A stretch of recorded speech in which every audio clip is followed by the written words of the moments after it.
الشيطان الرجيم بسم الله الرحمن الرحيم ولما جاء موسى لميقاتنا وكلمه ربه قال رب أرني أنظر إليك قال لن تراني ولكن انظر إلى الجبل فإن استقر مكانه فسوف تراني فلما تجلى ربه للجبل جعله دكا وخر موسى صعقا فلما أفاق قال سبحانك تبت إليك وأنا أول المؤمنين صدق الله العظيم.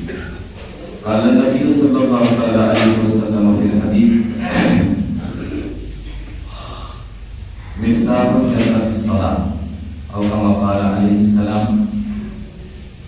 قال النبي صلى الله عليه وسلم بلغوا عني ولو آية أو كما قال نبينا عليه الصلاة والسلام. সমস্ত প্রশংসা মহান আল্লাহ তাবারক ওয়া তাআলার জন্য, যে রব্বুল আলামিন আমাদের সকলকে তিনার পবিত্র জুমার মসজিদে জুমার দিনে ইবাদত করার অর্থাৎ তার প্রধান রুকু নামাজ আদায় করার, তার সাথে সাথে কিছু দিনের আলোচনা করার শোনার তৌফিক দান করেছেন। এবং আল্লাহ তাআলা আমাদেরকে হায়াতে জিন্দেগিতে রেখেছেন, বাঁচিয়ে রেখেছেন। যতদিন আল্লাহ তাআলা আমাদেরকে বাঁচিয়ে রেখেছেন আল্লাহর ইবাদত করতে হবে। যতদিন আপনার জ্ঞান থাকবে, হোশ থাকবে, আপনাকে নামাজ আদায় করতে হবে। দাঁড়িয়ে পড়ুন, বসে পড়ুন, শুয়ে শুয়ে পড়ুন, ইশারায় পড়ুন, কিন্তু পড়ুন। বাদ যাওয়া মানে বাদ যাবে না, উজুহাত চলবে না, বাহানা চলবে না। এই কারণে আমি পড়ি নাই। এই ইসলামের দাওয়াতের কথা পৌঁছানোর জন্য বিশ্বের বিভিন্ন জায়গায় ইজতেমা হচ্ছে। তারা বোকা নয়, একটাই কারণ, ইসলাম ধর্মটা অন্য কানে পৌঁছে যাবে। কাল কিয়ামতের দিনে আমি আপনি যেন বলতে না পারি এই কথা শুনি নাই। এই জন্য ভাই সকল প্রতিটা মানুষকে ভাবার দরকার যে আমাদেরকে কি করা উচিত, কি করছি, কোন পথে চলা উচিত ছিল, কোন পথে আমরা চলছি। যাই হোক, আমি আপনাদের সম্মুখে হযরতে সাইয়্যিদানা মুসা আলাইহিস সালামের সামান্য একটু কথা আলোচনা করব আজকে। তিনি এমন জালিলুল কদর নবী ছিলেন, তিনার বিভিন্ন নবীকে আল্লাহ তাআলা বিভিন্ন মর্যাদা দিয়ে তৈরি করেছেন। মুসা আলাইহিস সালাম ভিন্ন ছিলেন। 1,24,000 পয়গম্বর বা নবী, যত নবী ছিলেন, কোন নবী পৃথিবীর বুকে আল্লাহর সাথে কথা বলেন। একজন নবীকে আল্লাহ তাআলা সুযোগ দিয়েছিলেন, তিনি হলেন মুসা আলাইহিস সালাম। সেই মুসা আলাইহিস সালামের কোরআনে প্রায় 135 বার নাম এসেছে। 135 বার তিনার কথা ঘুরি ঘুরি বয়ান আল্লাহ তাআলা করেছেন। সেই মুসা আলাইহিস সালাম, তার আগে কয়েকটা কথা বলি যে জুমার দিন, আজকে জুমার দিনের মর্যাদা কতটা আমি প্রায় বলেছি, আজকেও বলছি। জুমার দিনে কোনো মানুষ যদি মারা যায়, আজকের দিনটা মাগরিব পর্যন্ত, মাগরিবের পর কিন্তু শনিবার হয়ে গেল, জুমা হলো না। গত রাত্রিতে ছিল বৃহস্পতিবার, এই বৃহস্পতিবার রাত্রি আর আজকে সারাদিনের মধ্যে কোনো ইমানদার বান্দা, ইমানদার বলতে কম করে যদি সে ভালো মানুষ হয়, শুক্রবার দিন মারা গেলে হাদিসের মধ্যে রয়েছে সে মানে কবরে তার সওয়াল জবাব হবে না, কবরে তাকে প্রশ্ন করা হবে না। তাই বিনা পরীক্ষায় আপনি পাস হয়ে যাচ্ছেন, এটা বিরাট খুশির খবর। তাই শুক্রবার দিন মারা যাওয়াটা যদি আল্লাহ তাআলা এত বড় মর্যাদা রাখেন, আমার আপনাকে সেই দিনটা সম্মান করা, সেই দিন সকাল সকাল মসজিদে আসা, নবীজি যেগুলো বলেছেন সেন আদর যদি বাড়িতে থেকে মেখে আসা, সুন্নত লেবাস পরিধান করা, এবং মসজিদে প্রথম সারিতে এসে বসা। যে যত তাড়াতাড়ি আগে আসতে পারবে সে নেকি বেশি পাবেন। এসে চুপচাপ বসা কিংবা ইবাদত করা। যাই হোক, শুক্রবার দিন আল্লাহ তাআলা সবে বয়ান করে দিচ্ছি, আল্লাহ তাআলা শুক্রবার দিন মর্যাদা এমন রেখেছেন, এই দিনে কোনো মানুষ মারা গেলে কবরের আযাব হয় না। 2 নম্বরে হচ্ছে যারা বর্ডারে পাহারা দেয়, যারা বর্ডারে নিজের দেশকে রক্ষা করার জন্য যে পুলিশ প্রশাসনটা পাহারা দেয়, যদি সে ইমানদার হয়, মুসলমান হয়, আর যদি সেখানে কোনো জালিমের হাতে, সে অত্যাচারীর হাতে যদি সে মারা যায় বা শহীদ হয়ে যায়, সেই ব্যক্তির কিন্তু কবরের আযাব হয় না। এই সম্মান ইমানদার ব্যক্তিদের মধ্যে যদি আপনি পড়ে থাকেন, তাহলে আল্লাহ তাআলা আমার আপনার ভাগ্য খুব ভালো রেখেছেন। 3 নম্বর হলো যে ব্যক্তি প্রতিদিন রাত্রিতে সূরা মুলক পাঠ করে, তাবারাকাল্লাযী বিয়াদিহিল মুলকু 29 পারা, ছোট্ট সূরা, খুব বড় না। এই সূরাটা যদি প্রতিদিন কেউ পাঠ করে, কবরে তার সওয়াল জবাব হবে না। এগুলা বড়রা বলছেন, বড় বড় মুহাদ্দিসিনরা বলছেন, তাদের দেখে আমরা একান্তভাবে আপনাদের সামনে আলোচনা করছি। যাই হোক, 4 নম্বরে হলো যদি কোনো মানুষ পেটের পীড়াতে মারা যায়, তারও কিন্তু কবরের আযাব হয় না। পেটের ব্যথা, পীড়াতে, অসুস্থতে যদি মারা যায়, তার কিন্তু কবরের আযাব হয় না। আর আরেক ধরনের লোকের কথা বলা হয়েছে, বাচ্চা শিশু, তাদের কবর আযাব হয় না, কবেও না। আর তাদেরকে জান্নাতে আল্লাহ তাবারক ওয়া তাআলা পাখির রূপে তৈরি করে দেন, তারা পাখির মতো ঘোরাফেরা করতে থাকে। আর হলো আপনার আরেক শ্রেণীর মানুষ হলো, তারা হলো পাগল বা খুব বোকা, কিছুই বুঝে না, একও বুঝে না, 100 বুঝে না, সেই সব বোকা বা পাগল, এদের কিন্তু কবরের আযাব হয় না। তো ভাই সকল, এই কয়েক শ্রেণীর মানুষ আল্লাহ তাআলা রেখেছেন। এই দলের মধ্যে আমরা পড়ি না, আমরা পাগল হলে বোকাও নয়, খুব চালাক। দুনিয়াদারির ব্যাপারে আমরা খুবই চালাকি, ভোরে উঠতে হয়, কাজের ব্যাপারে চালাক, কিন্তু ভোরে উঠে যে নামাজ আদায় করতে হয়, এই ব্যাপারে কিন্তু বোকা।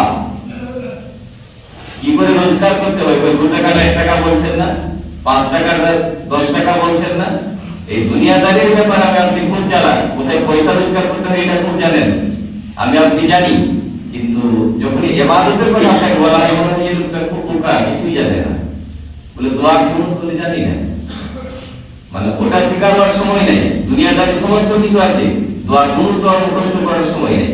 তো তোমার বান্দার দোয়া করুন মুখস্থ নাই, আল্লাহ তাআলা লাইক করে দিয়েছেন। বড়দের সাথে এখন এই জামাতে চলে যান, দোয়া করুন নিজে নিজে হয়ে যাবে, ওকে বিরাট খারাপ হবে। ওইটা জামাতে চলে গেলে আপনার নামাজটা সহিহ হয়ে যাবে। প্রায় বলে থেকে আজকে সেটা বললাম যে মুসা আলাইহিস সালামের কথা যখন আলোচনা করব, মুসা আলাইহিস সালাম আল্লাহ তাআলাকে দেখার আবদার করেছিলেন। আমাদের কত ভোল্টেজ থাকতে হবে যে আমরা জান্নাত আল্লাহকে দেখতে পাবো, তাহলে কত ইমানের জোর থাকা চাই যে আমি আপনি জান্নাতি হব, এই ব্যাপারে একটু নিজেকে বিচার করা। তো মুসা আলাইহিস সালামকে আল্লাহ তাআলা 30 রোজা রাখতে বলেছিলেন তাওরাত কিতাব দেওয়ার জন্য।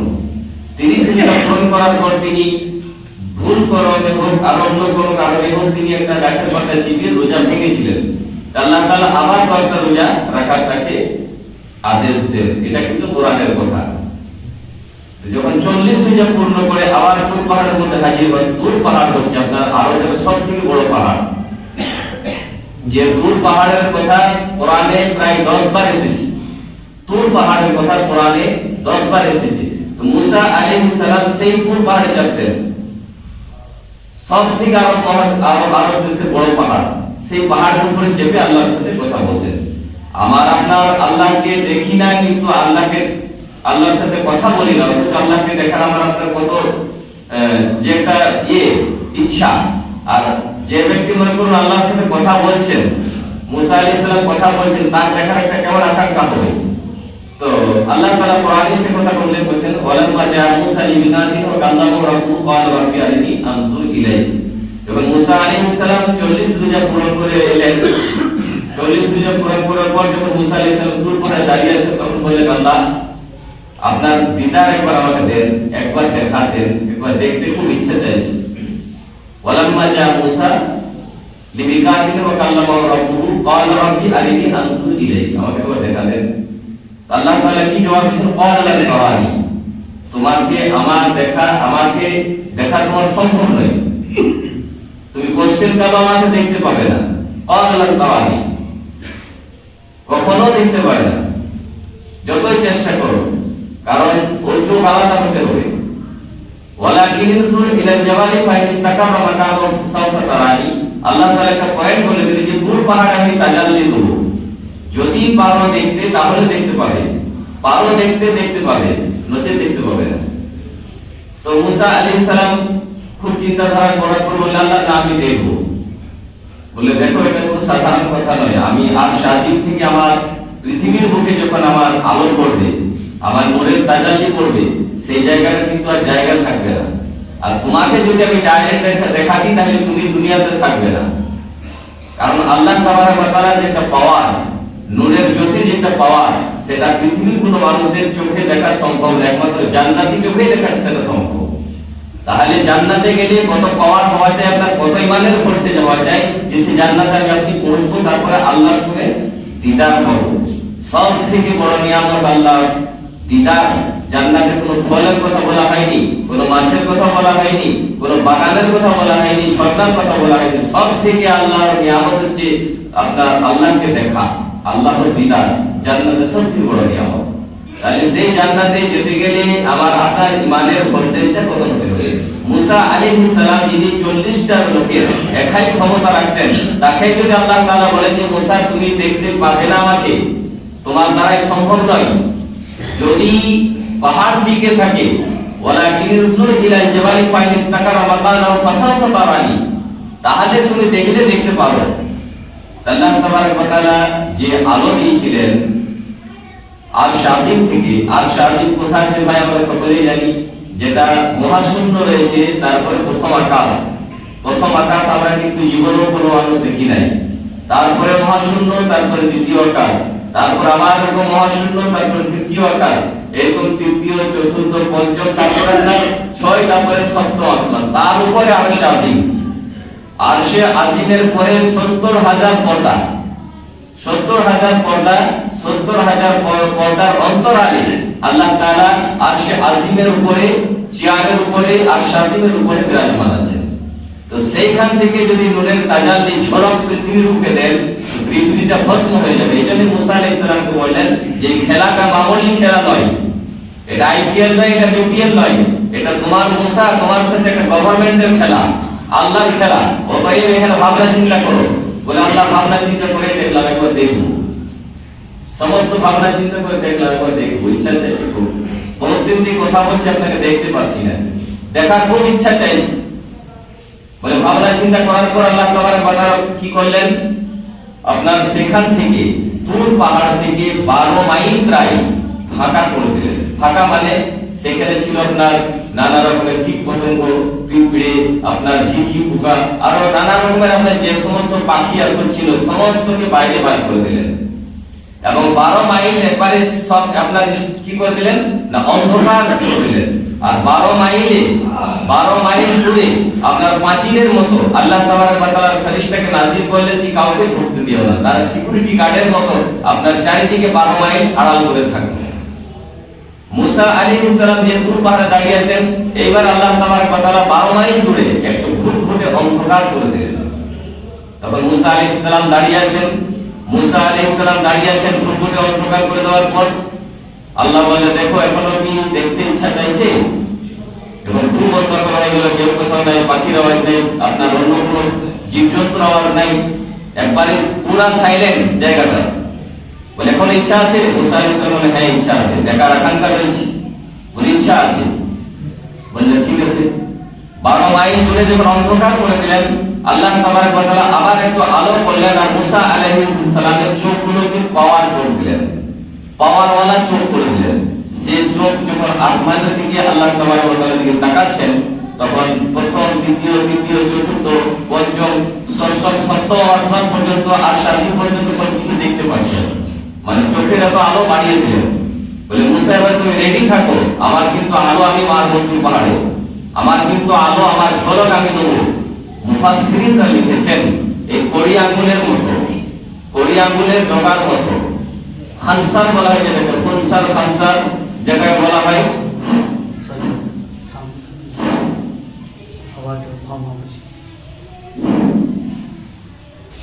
কড়ি আঙ্গুলের মতো যখন দেওয়া হলো, মুফাসসিরিনরা লিখছেন, আবার কে বলেছেন না অত বড় না, সূচের পাছাতে যে সাদা এইটা থাকে, আপনার ফাঁকটা থাকে, মানে সূচের যে সুতোটা আমরা ঢোকাই যে ফাঁক থাকে, সেই ফাঁক পরিমাণ, ততটা ছিদ্র। তো সেই ছিদ্র পরিমাণ, আবার কেউ বলেছেন না কড়ি আঙ্গুল পরিমাণ, একটা পর্দা মাত্র আল্লাহ তাবারক ওয়া তাআলা কি করেছিলেন, ফাঁকা করেছিলেন। তারপরে মুসা আলাইহিস সালামের কাছে জিবরাইল আলাইহিস সালাম আশা নিয়ে দাঁড়িয়ে আছেন, আল্লাহ তোমাকে দেখবো। বলে জিবরাইল তুমিও 12 মাইল দূরে। তবে বলেন কোরআন, তাওরাত, জবুর, ইনজিল এগুলো আল্লাহর কাছ থেকে কি করে আনতেন? ভাই সকল, জিবরিল আলাইহিস সালাম জীবন আল্লাহকে দেখেন নাই। সিদরাতুল মুনতাহা বলে একটা জায়গা আছে, যেটা আল্লাহর সিংহাসন আরশ থেকে বহু দূরে, সেইখানে কান লাগিয়ে আল্লাহর আদেশগুলো শুনতেন, তারপরে নবীদের কাছে এসে পৌঁছে দিতেন। আল্লাহকে জীবনও সে দেখে নাই। তাই মুসা আলাইহিস সালামের সাথে সেও আবদার করেন, আল্লাহ আজকে যদি মুসা ভাইয়ের সাথে আমি আপনাকে দেখতে পেতাম তো খুব ভালো হতো। বলে অসম্ভব, এটা মুসার সাথে আমার খেলা, তুমি এখান থেকে 12 মাইল দূরে।